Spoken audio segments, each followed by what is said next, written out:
নমস্কাৰ সকলোকে স্বাগতম আমাৰ YouTube channel Assam competitive examination by ডিএনএছলৈ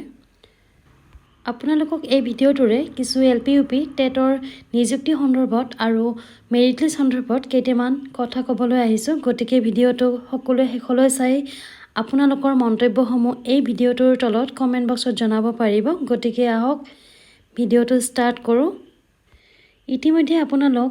সকলো টেট উত্তীৰ্ণ প্ৰাৰ্থীয়ে গম পাইছে যে যোৱাকালি আমাৰ মুখ্যমন্ত্ৰী ডাঙৰীয়াৰ সন্মুখত বহুতো প্ৰাৰ্থীয়ে স্পষ্টকৈ এলপিইউপি টেটৰ নিযুক্তিক লৈ প্ৰশ্ন কৰা দেখা গৈছে লগতে সুধিছিলে যে আপোনালোকৰ যি মেৰিট লিষ্ট সেয়া কেতিয়া প্ৰকাশ পাব কিন্তু এই প্ৰশ্নৰ উত্তৰত আমাৰ মুখ্যমন্ত্ৰী ডাঙৰীয়াৰ যি উত্তৰ দাঙি ধৰিলে যে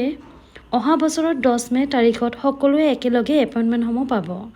আৰু মেৰিট লিষ্ট কেতিয়া প্ৰকাশ পাব তেওঁ স্পষ্টকৈ নাকচ কৰি কৈছে যে তেওঁ নাজানে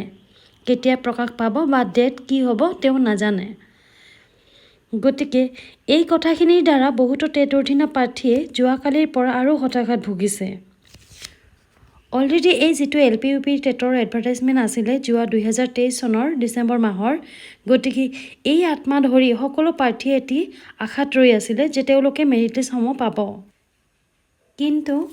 আজি এই 8 মাহে শিক্ষা বিভাগৰ ফালৰ পৰা কোনো ধৰণৰ খবৰ নোলালে অথচ কেইদিনমান আগতেই আমাৰ শিক্ষামন্ত্ৰী ৰণোজ পেগু ডাঙৰীয়াই কৈছিল যে কামসমূহ হৈ আছে 2 দিনতে ভাল খবৰ পাব লগতে এই 8 মাহে বহুতো টেট উত্তীৰ্ণ প্ৰাৰ্থীয়ে বহু সময় নষ্ট কৰি ডিডব্লিউ অফিচ বা শিক্ষামন্ত্ৰী ডাঙৰীয়াক বহুবাৰে লগ কৰিলে কিন্তু তেওঁলোকৰ এটাই উত্তৰ আছিলে যে অতি সোনকালে মেৰিট লিষ্ট বা ভেৰিফিকেশ্যনৰ লিষ্টসমূহ প্ৰকাশ কৰিব বা কামসমূহ হৈ আছে কিন্তু এতিয়া যে আমাৰ চৰকাৰৰ মুখ্যমন্ত্ৰী ডাঙৰীয়াৰ ভাষ্যই যেন সকলো সলনি কৰি পেলালে দিশ এতিয়া যেহেতু অহা বছৰলৈ ঠেলি দিলে নিযুক্তি প্ৰক্ৰিয়া গতিকে এনেকুৱা লাগিছে যেন এই যিটো নিযুক্তি প্ৰক্ৰিয়া ইয়াত বহুতো খেলিমেলি হোৱাৰ চান্স আছে অৰ্থাৎ অভাৰলেপিং যে নহ'ব সেইটো ক'ব নোৱাৰি আৰু এনেকুৱা এটা ধাৰণা হৈছে যে 2023 চনৰ ডিচেম্বৰ মাহৰ এই যিটো বিজ্ঞাপন আছিলে এইটো অহা 2024 চনৰ ডিচেম্বৰ মাহ হোৱাৰ লগে লগে সম্পূৰ্ণ এবছৰ হ'ব কিন্তু আৰু তেতিয়া এই এডভাৰটাইজমেণ্টৰ ভেলিডিটি শেষ হোৱাৰ দিশে তেতিয়া হয়তো আকৌ ডিচেম্বৰ মাহৰ শেষত নতুন বিজ্ঞাপন দিয়াৰ পৰিকল্পনা কৰিব পাৰে কিন্তু এনেকুৱাকৈ পিছুৱাই গৈ থাকিলে আপোনালোকে যে হাতৰ চাকৰি হেৰুৱাব লগাত পৰিব পাৰে যদিহে এই আগষ্ট বা ছেপ্টেম্বৰ মাহত ভেৰিফিকেশ্যন বা মেৰিট লিষ্ট প্ৰকাশ নকৰে গতিকে আমি আমাৰ ফালৰ পৰা আপোনালোকক ক'ম যে সকলোৱে সাজু হ'বৰ হ'ল এইখন গভৰ্ণমেণ্টৰ পৰা টেট উত্তীৰ্ণ প্ৰাৰ্থীসকলে মেৰিট লিষ্ট এপইণ্টমেণ্ট সম্পৰ্কে শুনিবলৈ পোৱা মুখ্যমন্ত্ৰী ডাঙৰীয়াৰ মন্তব্য কেতিয়াও গ্ৰহণযোগ্য হ'ব নোৱাৰে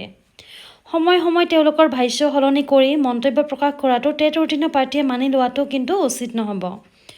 সকলো কাম আগবঢ়াৰ পিছত আজি 8 মাহ পিছত হঠাৎ কিয় মুখ্যমন্ত্ৰী ডাঙৰীয়াই এনেকুৱা মন্তব্য দিলে উত্তৰ বিচাৰক সকলোৱে একলগ হয় লাগিলে আপোনালোক শান্তিপূৰ্ণভাৱে এটি প্ৰেছ কনফাৰেন্স কৰাৰ ব্যৱস্থা হাতত লওক যাতে অতি সোনকালে মেৰিট লিষ্টসমূহ প্ৰকাশ কৰি দিয়ে যিহেতু সকলোৰে ভৱিষ্যতৰ কথা আছে যদি কোনোবাৰ মেৰিটত নাম নাহে এটলিষ্ট তেখেতসকলে অন্য চাকৰিৰ বাবে প্ৰিপেয়াৰ হ'ব পাৰিব গতিকে আপোনালোকক আমাৰ ফালৰ পৰা এটাই অনুৰোধ কৰিম সকলোৱে একলগ হৈ মিলি আগবাঢ়ক যাতে সফল হ'ব পাৰে সময় থাকোঁতে